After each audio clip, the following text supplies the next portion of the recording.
Once fully transformed, it will resemble the description mentioned in the beginning.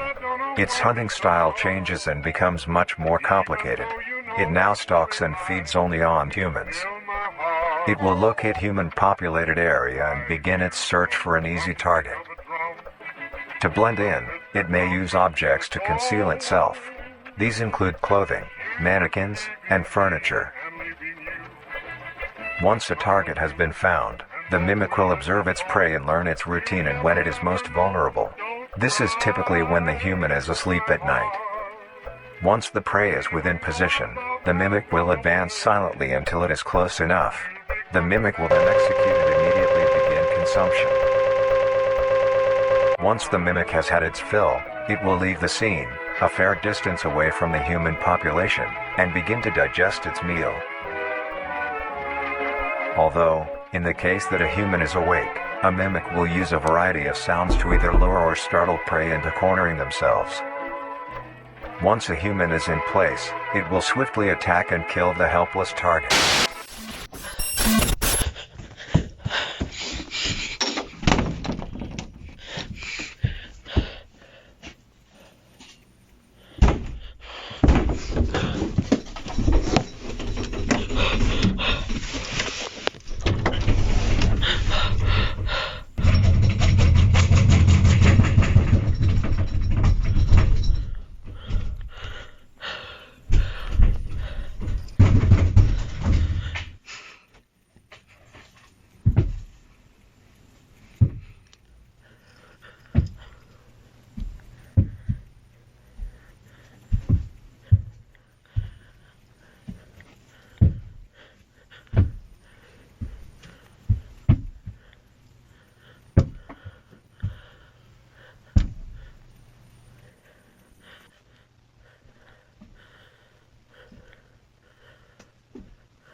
The next stage of the mimic's life cycle has two potential morphs it may develop into.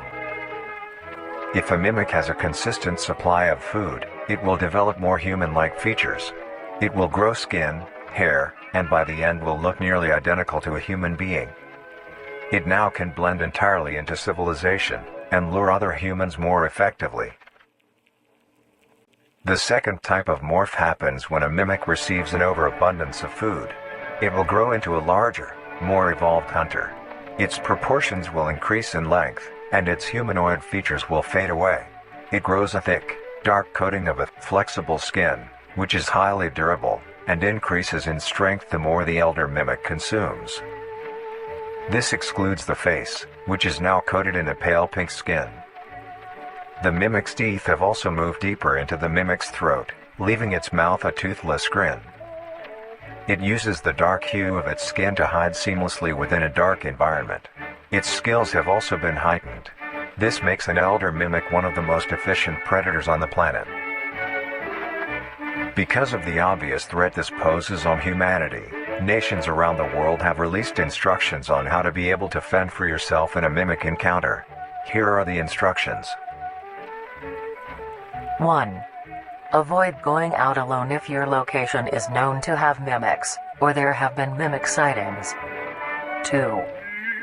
If you encounter a stationary mimic, seemingly unfazed by your presence, quietly leave the location and alert your local authorities.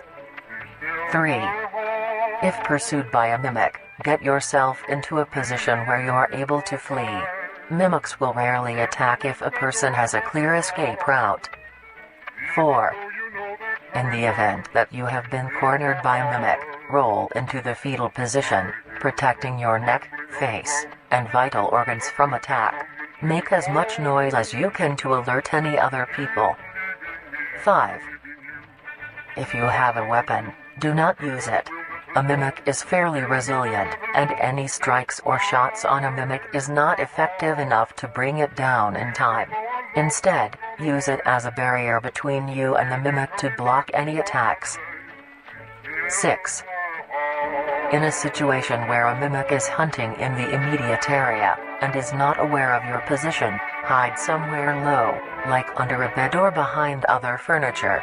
A mimic will not linger too long to search for prey, and will move on. Be safe, and avoid any encounters with a mimic at all costs.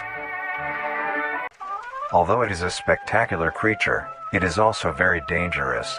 The harvester is decently rare, only populating sparse areas in the northern hemisphere and woodland forests.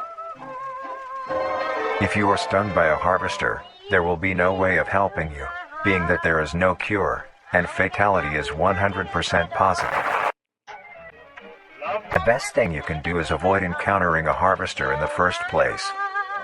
If you are hiking, take note of any warnings or signs saying that there are harvesters around.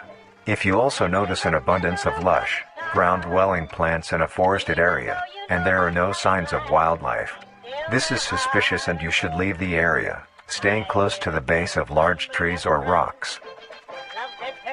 If you find yourself in the middle of a harvester ground, do not panic. Sudden movements may activate the tendrils and will inject you. Although a harvester is rather forgiving, do not risk any skittish movements. Remain calm.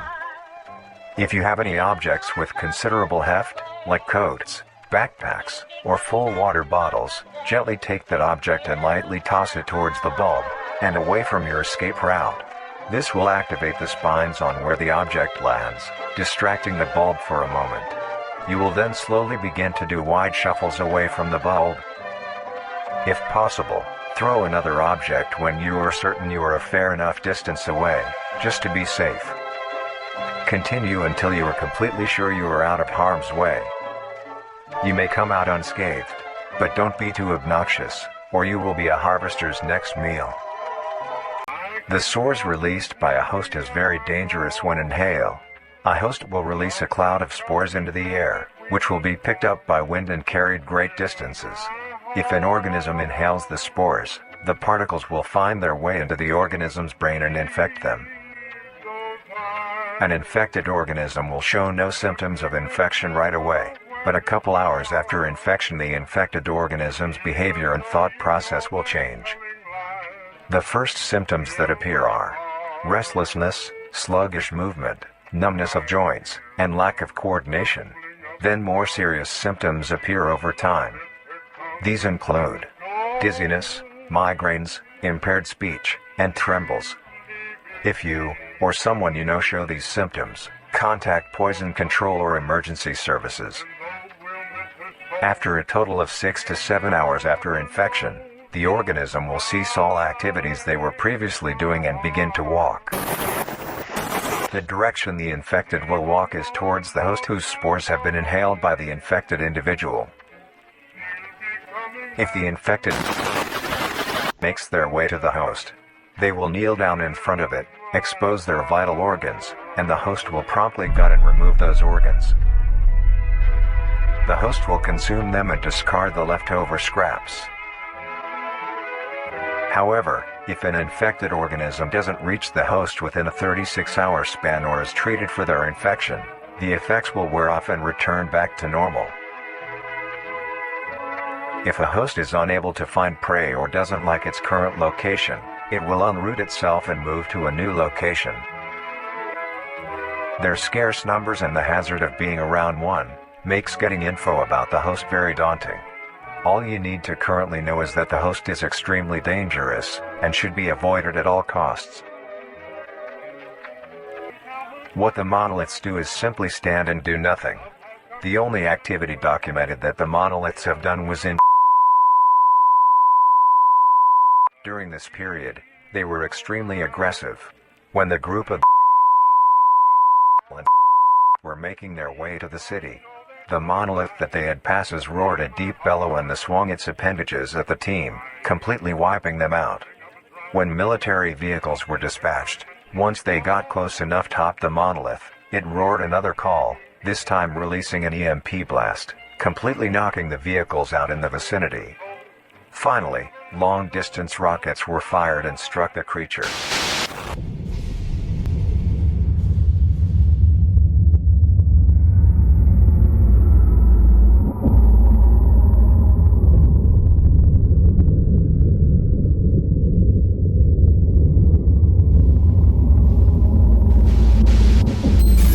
Although damaged, it regenerated at great speed and resumed its stance unscathed. Eventually, the area has been fenced off and is now restricted to all. Ever since, the monolith stands silently, now only a grand spectacle of awe and mystery, only adding more questions to these meat beings. That one turned out alright, I think. Yeah. Yeah. Wait, why is it rolling? Did you catch that? Oh. 30 minutes to film, and yet you screwed. I needed someone to film. Alright? No hard feelings, okay? Okay. It's pretty scary out here. I know. I understand.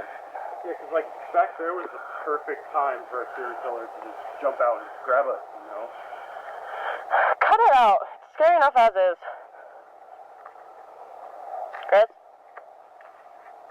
Chris? Chris? Where are you? Chris! Come on! This isn't funny! Chris! I just want to go home, come on! Fine, I guess I'm going home without you. I'm cold, tired, and hungry. If you want to stay out here and play games, you can.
Chris?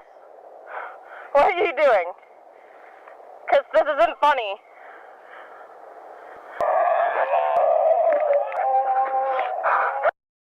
Oh! God!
Copy. Green light is a go. Begin phase 2 in advance.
Team in position. We are experiencing mechanical interference. Should we resume? Copy. Phase 3 is still a go. Preparing for breach. Breach in 3, 2, 1. Breach.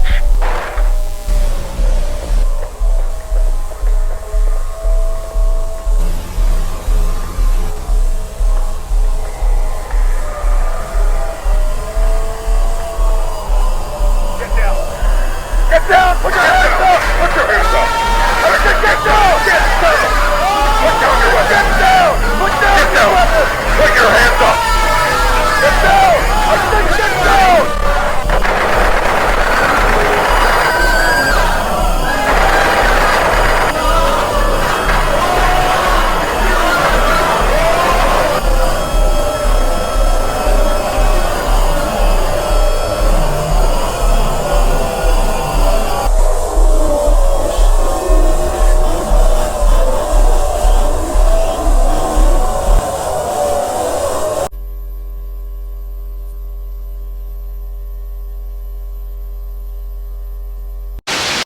By my count, 30 people died in Vita Carnis Season 1, which is questionable. The victims included of 11 men, by my count, 2 women, obviously, and finally, 17 unknowns, which were by my count, giving us a 3-part pie chart. Although, again, this is by my assumption of a certain amount of kills that happen at certain points. Especially those people that the Monoliths killed at the end. And here's some extra information. Here's a bar graph showing which member of the Carney family killed the most people. Pause if you want to look at it, or just look at it while I'm explaining everything here. So, moving on. With a runtime, technically, of 16 tapes, we had about 1.88 kills a tape. Although a few of them didn't actually have any kills at all, so it's going to be less maybe. I'll give the Golden Chainsaw Award for the coolest kill to Chris's girlfriend. It's not on screen, but I do like how practical it is, how the Mimic is played by a guy in a suit. That's why I like this kill so much. Dull Machete for lamest kill will go to the guard that got stabbed while in the dark. Because it's too dark. Please brighten up the video. Please.